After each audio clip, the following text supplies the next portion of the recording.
Well, this week, the CBS investigative news program 48 Hours is celebrating a milestone. 35 years on the air. And among its team of veteran journalists is Peter Van Sant, who joined 48 Hours in 1998.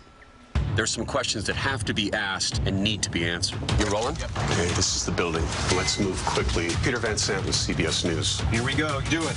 You flunked a polygraph test. I'm innocent. Do you still believe in your husband's innocence? Did you murder Yvonne Baldelli? What do you have to say to that? Do you believe that?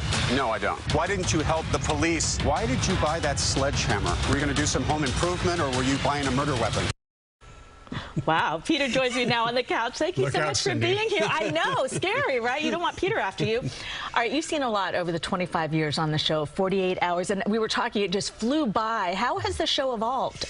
Well, in the early days, it was a blast. It was absolutely crazy. A group of correspondents chasing one story, and we had 48 hours in which to complete our task. Back then, I actually had a digital clock, a stopwatch that we had with us. We'd be checking that. You'd be working a story. I did in the first season, I did the busiest travel weekend at Denver Stapleton Airport. And maybe you got an hour, 2 hours sleep over the course of 2 days. We're chasing all that. The camera people kept the camera on their shoulders. Sometimes they turn on the camera, not turn it off for 30 minutes. It was an exciting time, and we were doing television, a television news magazine like it had never been done before. And we took people into the heart of gathering that story, and it was exciting television. And then I went to Europe for a few years with the evening news. When I came back and joined the show in 1998, the stopwatch was gone, but we still had that high energy. And today, we put a lot of work into our journalism, crafting these hours, and we have a look that is still, I think, the greatest of any news magazine in the world at 48 Hours. We like to say in some ways we do these news movies, and our editing crew, our production crew, they're just top drawer. Well, it's so nice because I think a lot of shows are getting, you know, faster and faster and faster, and yet you're able to take the time and do these amazing stories. You also have a very unique way of interviewing people. Yes, as you saw, Yes. I can be quite annoying.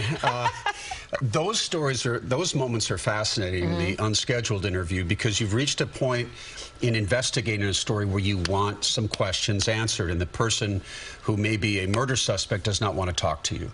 And so we plan this out. Where's the best place to approach? How might they react to us? Are they going to come after me, my camera person, the sound person?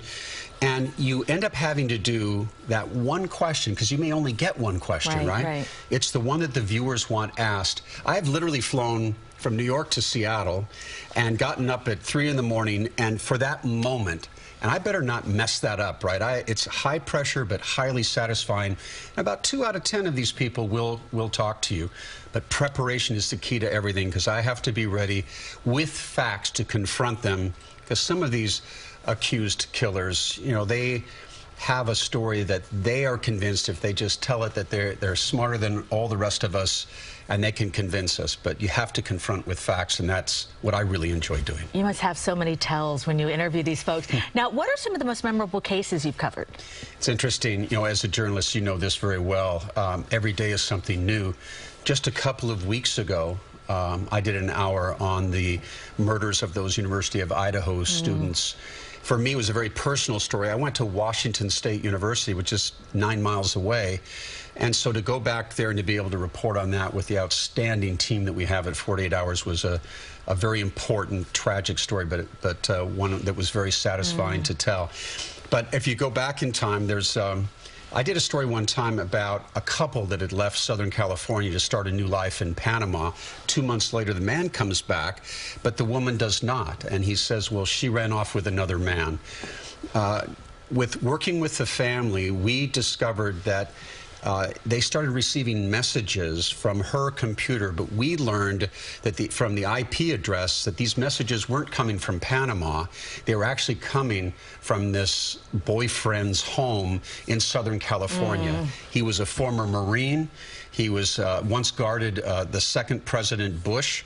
But we knew he was a tough guy, and by this time her body had been found, and we had to confront him, and I again had to do that one question, telling him, we know that these messages are coming from you. He comes out of a supermarket and we're all positioned, and that was a very dramatic moment. Some months later, he was arrested and eventually convicted. And one other story. Okay, can I tell you real quick? Okay, real quick.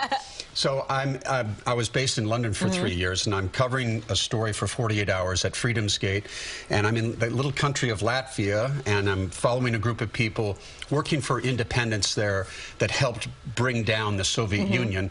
And I interviewed this woman named Sarma, and today she's my wife. Oh, I like that story. That's an excellent so 48 story. hours has not only been professionally incredible for me, but personally enriching. But you can find love. Yes. Peter, thank you so much. I really appreciate it. Thank you. You can watch 48 Hours every Saturday right here on CBS 2. We'll be right back.